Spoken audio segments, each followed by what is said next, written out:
Yeah, that's just the truth. That's how I feel. I'm 30 years into this thing. Wouldn't mind winning one. How about that? Yes, head coach Paul Maurice for the Florida Panthers and about 20,000 other people wouldn't mind if a cup came down here to South Florida. Welcome to Hunt for the Cup. I'm Mike Cugno alongside Steve Goldstein. We're at Amerant Bank Arena. We're getting ready, Goldie, for Game 1, the Stanley Cup Final. Finally here. Let's talk about Paul Maurice real quick because he was very honest there in saying he definitely wants a cup when it comes to his legacy. It was a nice moment of honesty. We don't often see that from coaches. What have you noticed out of Paul Maurice, maybe the last 2 years? He opened up a little bit here. He's amazing with the press conferences. I also think it does take a lot of pressure. I'm not saying this is why he does it, but it takes a lot of pressure off his team. You know, no one's talking about Matthew Tkachuk going up against, the Oilers, who he hates. A lot of the conversations about Paul Maurice saying he needs a cup. So he's been incredible the last few years, and I do love it, especially this day and age in sports where everything gets dissected and beat up. And that's even out of sports. It's just in society with social media. Everything that anybody in the public eye says gets targeted and looked at and dissected, and Paul Maurice answers questions. It's easier not to answer questions because then you don't have any issues.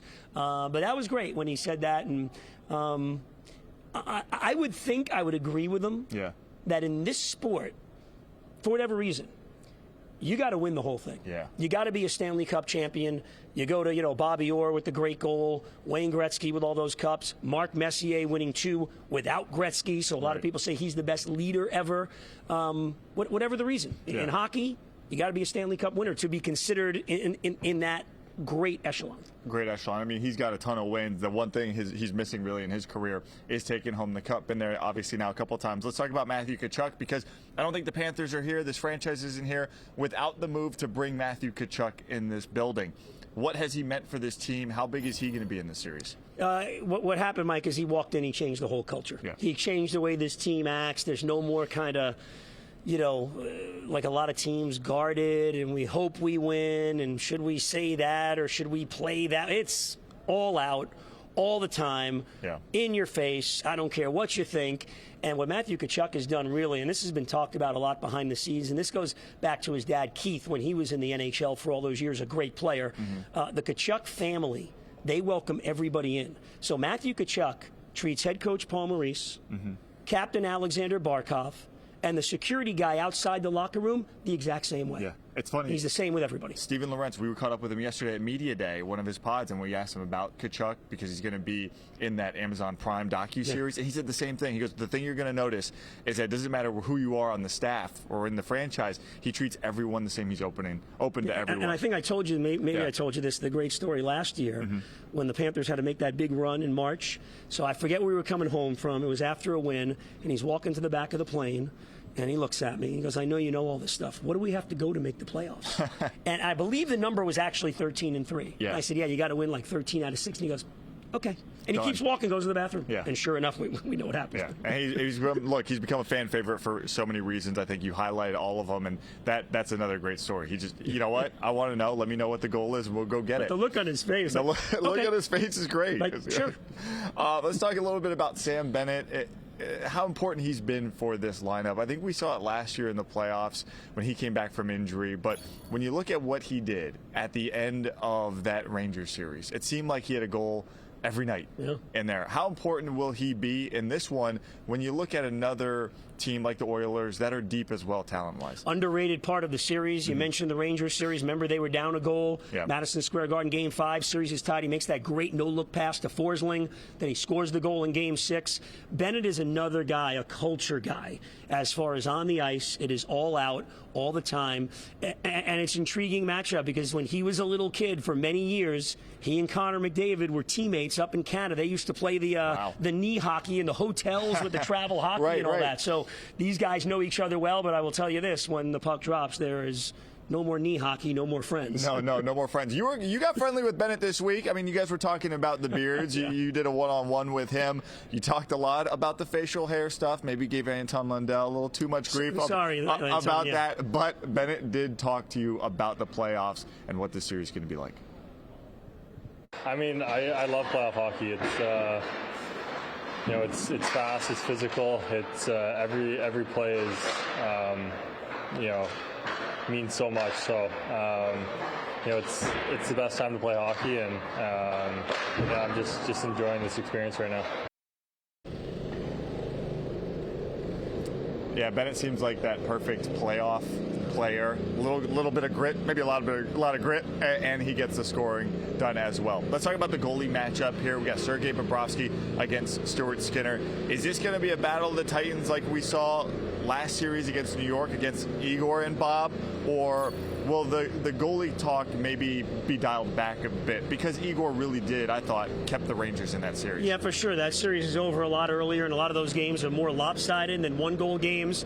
Now, you never want to say it because the guy's in the Stanley Cup Final, right, and he's allowed 2 or less in 7 of his last 8 games, Stu Skinner, and finished up the West Final playing very well against Dallas. But clearly, if you look at the resumes, he's not in the ballpark of Vasilevsky and Shesterkin, and a step below Jeremy Swayman as well, who was red hot there in Boston. So he's a bigger goalie, Mike.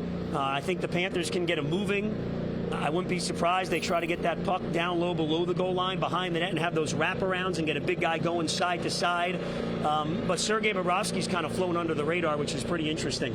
The team has been so good in front of him. He hasn't had the quantity of shots, but when Sergei needs to be there, he makes the saves. He's allowed 2 or less in 10 of the last 11. Bob's going to have a busy series because he's going to have to try and stop the magician that is Connor McDavid. We all caught up with Bob yesterday. He talked about McDavid and what he's about to face in this Oilers lineup. He does it all, he does it all. He's an elite player, and he got the speed, he got the hands, he got the vision, he got everything. So that's why, as I said, it's going to be a fun challenge. We all saw the goal from Connor McDavid the last game against Dallas. It was magical. You cannot hate on what this guy can do. How tough of a matchup is he going to be for the Panthers? It's a brutal matchup, and going back, to the Bennett, we talked about, Connor McDavid is a year younger, so he was playing up when he was playing with Sam Bennett. He's a great player. He's fast. I mean, the whole repertoire is there. But Alexander Barkov's a great player. So I'm wondering if they're not doing their shows in Edmonton like we are, and they're saying, can Connor shake free of Alexander Barkov? And if they're not, I think they should. Yeah. And the other hidden thing that, not a lot of chatter so far, Mike, going into this series is about Sam Reinhart. Yeah. Sam Reinhart is a top 5 defensive player in the league as well, and those two guys are so unselfish that if it takes winning the Stanley Cup and bringing the cup here to South Florida for Barkov and Reinhart to really not do much offensively and just get it done defensively in this series, they are willing and they are able to do that if they have to. All right, now I want to circle back to Matthew Tkachuk. You mentioned how the culture changed when he came here. Well, he's noticing a culture change, not just in this building, but around South Florida. When the Panthers have made these cup runs, he says they're adding fans, it seems like, every single day. I think Matthew Tkachuk appreciates it. Not only that, I think he really loves being down here in South Florida. Take a listen. Just it keeps growing like almost daily from when I first came, and when I going back to when I first started playing in the NHL for Calgary, coming down here 2016, it's night and day from what it is right now. And you see the success that the team's having, and it's only helping everybody in the community, and so many people are into hockey. People are coming up to us left and right, in Fort Lauderdale, or I've been in West Palm and Miami the past week, and both places all the way, both sides of it are just so excited. People are talking about hockey everywhere in South Florida, so it's really cool. Goldie, I find it interesting that he replaced a guy in Jonathan Huberdeau that was beloved down here in South Florida. It didn't take him very long, did it, to win over the fan base? It did not. If he ever wants to run as a politician, I mean, Tkachuk's got it covered. I was in West Palm. I was in Miami. Matthew Tkachuk, just the enthusiasm that he has for the game and the way he plays the game is infectious. It's contagious for his teammates. He plays with a passion, and he plays with a not as much. I think he's gathered in a little bit, but there's a reckless abandon that, he goes when he has the puck, and he's throwing checks at the other team, to keep him off them. It's hard to get the puck off him, and he's got that passion. He goes to the net, goes to all the dirty areas, and let's remember that first press conference, Mike. when he said, I hate Edmonton, I now hate Tampa more, but let's take the first part. I still hate Edmonton. There is no love lost. He does not like Evander Kane. Evander Kane doesn't like him. Kane's going to be on the second line. I'm sure they're going to be on the ice together. They matched up in the playoffs a couple of years ago when Calgary played Edmonton. You and I have talked about for the last couple months here how a lot of these games, maybe because the Panthers have been so dominant, that they really haven't been as mean and as nasty as we thought. The Boston series, the exception. That was a heavy, hard-hitting series. I think this one has a chance. Really? I do, because you got Corey Perry, who plays like that. You've got Kane and Tkachuk and Bennett and basically every Panther. And with what's on the line now, I'm curious to see, because you know the Panthers are coming hard. There's going to be a heavy forecheck. Every check is going to be finished. Does Edmonton just eat it? Or do they respond and take some penalties? I thought the Rangers even held back a little bit from doing that 100%? Stuff, because I thought it was two teams who were trying to be as professional about it as they possibly could, because they knew a spot on the cup at the cup was on the Jacob line. Trouba, he didn't hold back. Except Trouba, that little chicken wing that got up there, wing. A little $5,000 fine. He's going to be all right. All right, now obviously both of these teams are striving to take home Lord Stanley Cup. It's been a long time since Edmonton's done it. The Florida Panthers have never done it. Yesterday at Media Day, you could even tell some of the Cats didn't want to look over in that direction, but they came here for one thing. They want to touch that as soon as they get 4 wins.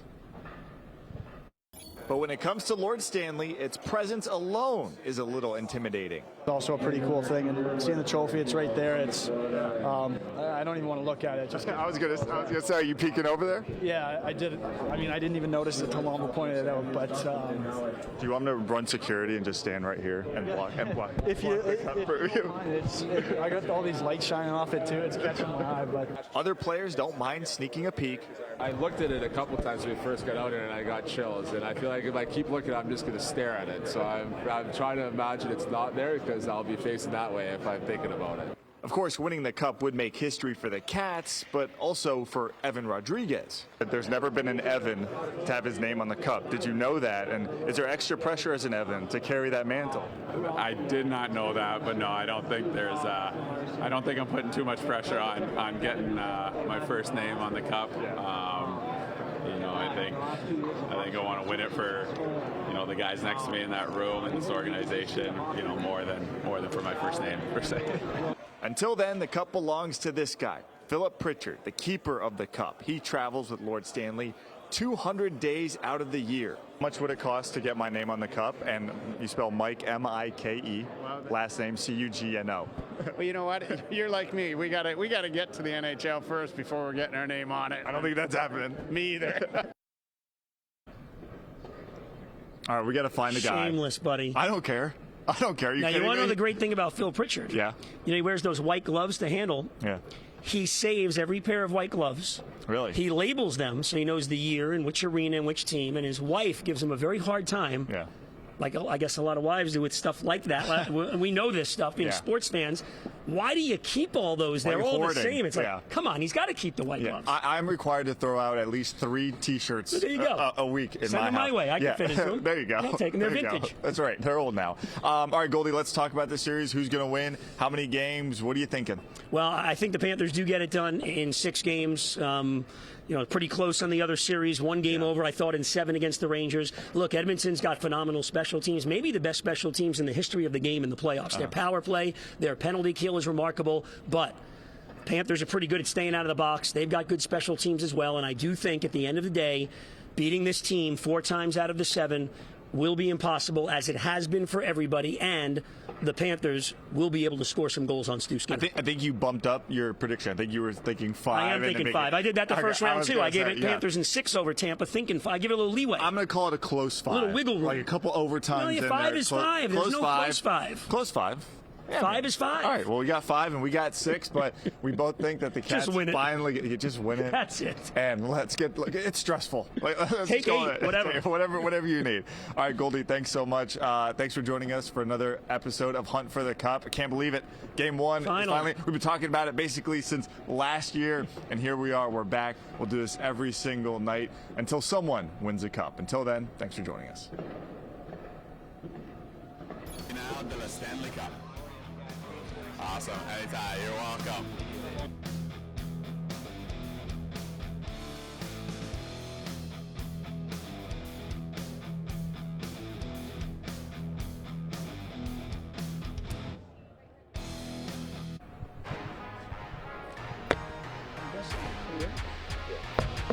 Oh, look, we have a You got to take.